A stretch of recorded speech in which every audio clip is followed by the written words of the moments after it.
have been the foremost image of masculinity since essentially the beginning of mankind. And with the bearded look coming back into style in recent decades, it's super important for any man who wants that bearded and masculine image to be able to groom themselves well. So today I'm going to give you the 3 easiest steps that you can take to maintain a beard for a sleek and modern image.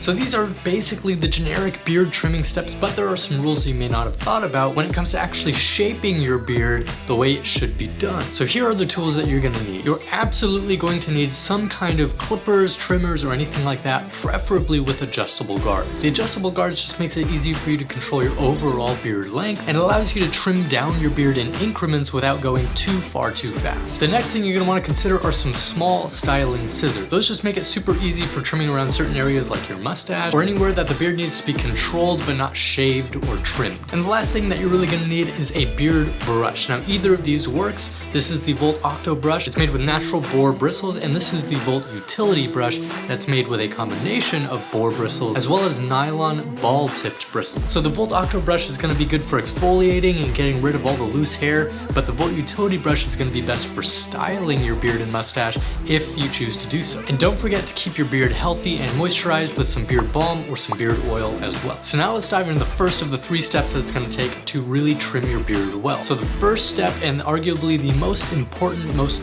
noticeable step for getting a clean looking beard, is trimming your neckline. Your neckline should be the clearly defined area between where your beard begins under your chin and where your bare neck begins without any hair on it. A clean neckline is arguably the most noticeable feature in having a good looking beard. Without a clean neckline, even the most tidy, well put together beard up here is going to look a little bit scraggly, a little dirty. You're gonna wanna keep in mind that the look of your beard is really going to be affected by the position of your neckline. A neckline that extends too far down your neck is actually going to cause your chin to lose pronunciation and sharpness. That's because there's no contrast there between the skin on your neck and your beard. That being said, a neckline that's too high, maybe up on your chin almost, is actually going to cause some other issues. It's going to cause the appearance of like a double chin, even when there is none. So a good way to determine where your neckline should be is to look straight forward, keep your head level, and then just take your finger or like a brush or something and push it as far back into the crease of your neck as you can, and then look up and you'll see that's exactly where your neckline should begin. That way the hair can go straight across your neck right at that crease under your chin, and it'll make your neck look tidy and clean, but it'll also define your chin and your cheeks. Once you have found out where that line should be, make sure you just trim everything underneath that line. Alright, now step number 2 in defining the perfect beard shape is finding a cheek line now. So the neckline is all done, you're all clean down there, your beard's already starting to look a lot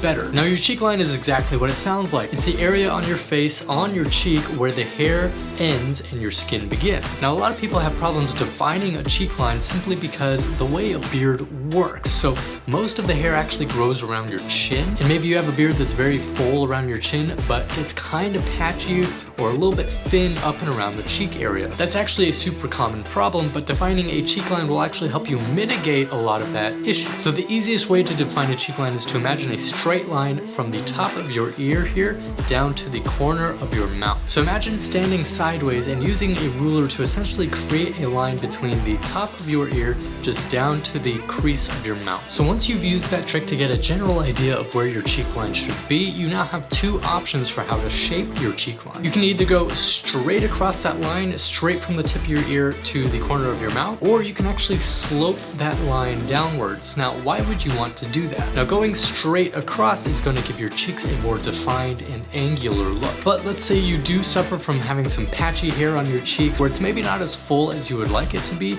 then sloping downwards can actually be a big help to you. And the reason is when you slope your cheek line downwards like this, you're actually getting closer to the chin area where the hair is naturally more dense and more full. So by sloping downwards, you can actually trick people into thinking you have a fuller beard than you already do, simply because you don't have to have as much hair to define a straight line across your cheeks. So all in all, a straight cheek line is great for full beards that have a very thick and very robust kind of cheek line. Rounded or sloped cheek lines are the best for thin or patchy beards, and that's simply because rounding the cheek line downwards causes the appearance of a fuller beard. Alright, now step number 3 is going to be adjusting your mustache. So if you think about it, we already took care of pretty much much everything. We got your neckline settled, we got your cheekline settled, now it's about the mustache. Your mustache is actually very important. It is essentially the frame of your entire mouth as your mustache works into your beard. And there's a reason why I say it's more like adjusting your mustache instead of trimming or cutting your mustache. Depending on what you are trying to get out of your beard and the length of your beard or anything like that, you may not even have to trim or cut your mustache at all. You may just have to adjust your mustache and use some styling products to get the hair out of the way of your mouth. So the biggest trick in determining what you should do with your mustache is looking at how long your overall beard length is or how long you want it to be. If you have a shorter beard like I do, you're going to want to actually trim and cut around your mustache. And that's just because my mustache would look a little bit off, hanging far off the sides of my lip, considering the rest of my beard is so short. And so I like to trim my mustache simply by brushing or combing the mustache downwards and trimming off everything that extends past the top point of my lip here. And you can do it either with those little grooming scissors, or you can use these trimmers or clippers here and just go straight across and trim the hair at that point. But if you have a longer mustache or a mustache that you're just trying to get out of the way of your own mouth, then you can actually use some Volt Sculpt Mustache Wax. It's a very dense and kind of a strong holding wax that is meant for styling beards and mustaches any way you want it. And that way you can actually get your mustache away from the sides of your mouth, curve it around into your beard, and that way you're not sacrificing your mustache's length, but you're simply cleaning it up enough so that it's not bothering you or getting in the way of your mouth or anything like that. Now there is a bonus step for trimming your beard that you may want to consider. Some people do, some people don't, and that is just once you're done establishing those lines, chances are your beard looks great already. That may be all you need to do. In fact, that's usually all I need to do once or twice a week. But if you actually find that your beard itself is getting a little bit long, then just use your trimmers or clippers and one of your guards in whatever size you want, and just go up and down the length of your beard and trim all the hair evenly. That part is pretty self-explanatory. Just keep in mind that the shape of your beard is going to be controlled essentially by the three lines you have: the neckline, the cheekline, and the mustache line. So make sure you get those lines right and everything else will fall into place pretty easily. So thank you guys so much for watching. I hope you enjoyed this quick little video and demonstration. If you guys learned something, or if you have any tips that maybe I didn't get to in the video, please leave them down in the comments. We would love to read those. We're gonna have tons of more videos coming out for you guys. So if you're excited about more beard content, then please hit like and subscribe. And we will see you in the next video.